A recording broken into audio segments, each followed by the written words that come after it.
नया दिशा देंगे, जैसे कि गांधी जी ने लिया 100 साल के बाद देखिए, कांग्रेस कार्य समिति की बैठक का इंतजार करिए। बाकायदा वहाँ प्रस्ताव आते हैं, चर्चा होती है, सुझाव आते हैं।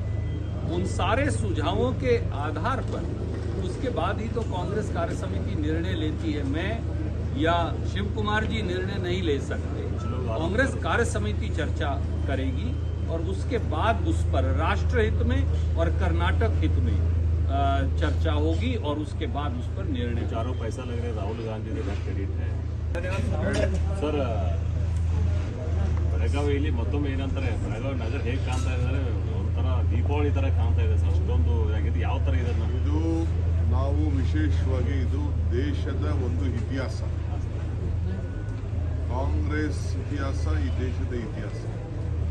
ಕಾಂಗ್ರೆಸ್ ಶಕ್ತಿ ಈ ದೇಶಕ್ಕೊಂದು ಶಕ್ತಿ. ಈ ಇತಿಹಾಸ ನಮ್ಮ ಬೆಳಗಾಮಲ್ಲಿ ಅವತ್ತು ಜವಾಹರ್ಲಾಲ್ ನೆಹರು ಮತ್ತು ಗಂಗಾಧರ್ ದೇಶಪಾಂಡೆ ಇಬ್ಬರು ಜನರಲ್ ಸೆಕ್ರೆಟರಿ, ಇಬ್ಬರು ಗಾಂಧೀಜಿಯವ್ರನ್ನ ಕರ್ಕೊಂಡು ಬಂದು ಇಲ್ಲಿ ಅವ್ರನ್ನ ಅಧ್ಯಕ್ಷರಾಗಿ ಇಲ್ಲಿ ಈ ಭೂಮಿಲಿ ಅಧ್ಯಕ್ಷರಾದರು. ಇಲ್ಲಿಂದ ಸ್ವಾತಂತ್ರ್ಯ ಚಳವಳಿ ನಡೀತು.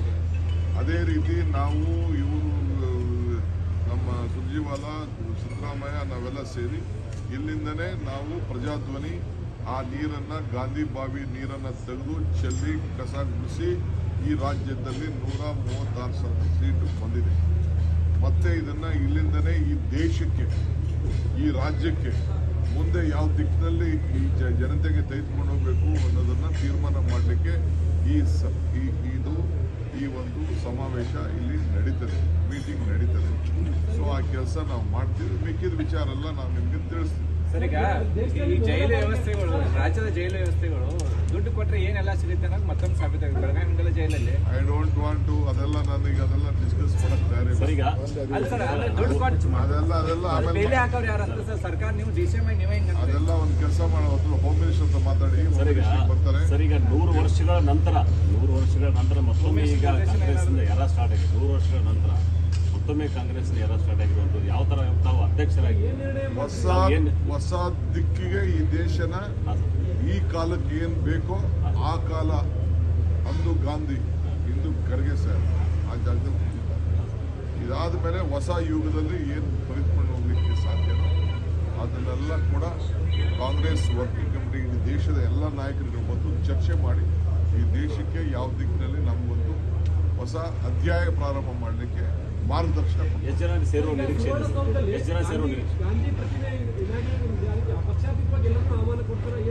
All party opposition leader, parliament member Jagadish Shettar, Priyanka Jarkiholi, speaker, council chairman, ಎಲ್ಲರಿಗೂ ನಾರಾಯಣ ಸ್ವಾಮಿ, ಎಲ್ಲ MLAಗಳು, all party MLAs, all party MLCs, all party MP, everyone will be invited.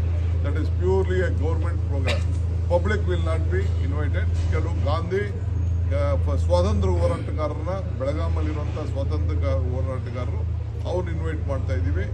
ಈ ನಮ್ಮ ದೇಶಪಾಂಡೆ, ಗಂಗಾಧರ್ ದೇಶಪಾಂಡೆ ಫ್ಯಾಮಿಲಿಯವ್ರು ಇನ್ವೈಟ್ ಮಾಡ್ತಿದ್ದಾರೆ. ಕೆಲವು ಎಮಿನೆಂಟ್ ಯಾರು ನಮ್ಮ ಸ್ವಾತಂತ್ರ್ಯಕ್ಕೆ ಸಂಬಂಧಪಟ್ಟಿದ್ದಾರೆ ಅವ್ರನ್ನ ಜಿಲ್ಲಾಧಿಕಾರಿಗಳಿಗೆ ಜವಾಬ್ದಾರಿ ವಹಿಸ್ಬಿಟ್ಟು ಅವ್ರ ಮುಖಾಂತರ ನಾವು ಇನ್ವೈಟ್ ಮಾಡ್ತೀವಿ. ಸರ್, ದೇಶದ ಮೂಲೆಮೂಲೆಗಳಿಂದ ಎಲ್ಲ ನಾಯಕರು ಬರ್ತಾ ಇದ್ದಾರೆ. ಎಷ್ಟು ಜನ ಬರ್ತಾರೆ ಮತ್ತು ಎಷ್ಟು ತಾವು ಎಕ್ಸ್ಪೆಕ್ಟ್ ಮಾಡ್ತಾ ಇದ್ದೀರಿ ಸರ್? ಆ ನಾಯಕರು ಬರೀ 600-500 ದೇಶದಿಂದ ಬರುವಂಥ leaders, PCC president, ACC general secretaries, working committee members, opposition leaders ಅಂದರೆ CLP ಲೀಡರ್ಸ್, MP 140 MP ಇದ್ದಾರೆ. 140 MPs ಇಲ್ಲಿ ಬರ್ತಾ ಇದ್ದಾರೆ. ಅವರೆಲ್ಲ ಇಲ್ಲಿಗೆ ಬರ್ತಾ ಇದ್ದಾರೆ. ಮೀಟಿಂಗ್ ಅವರಿಲ್ಲ. ಮೀಟಿಂಗ್ ಬರೀ ವರ್ಕಿಂಗ್ ಕಮಿಟಿ ಮೆಂಬರ್ಸ್ ಮಾತ್ರ, ಎಕ್ಸ್ಟೆಂಡೆಡ್ ವರ್ಕಿಂಗ್ ಕಮಿಟಿ ಮೆಂಬರ್ಸ್ ಮಾತ್ರ ಮೀಟಿಂಗ್ ಇರ್ತಾರೆ. 2ನೇ ದಿನ ಸಮಾವೇಶಕ್ಕೆ ಅವರೆಲ್ಲ ಇರ್ತಾರೆ.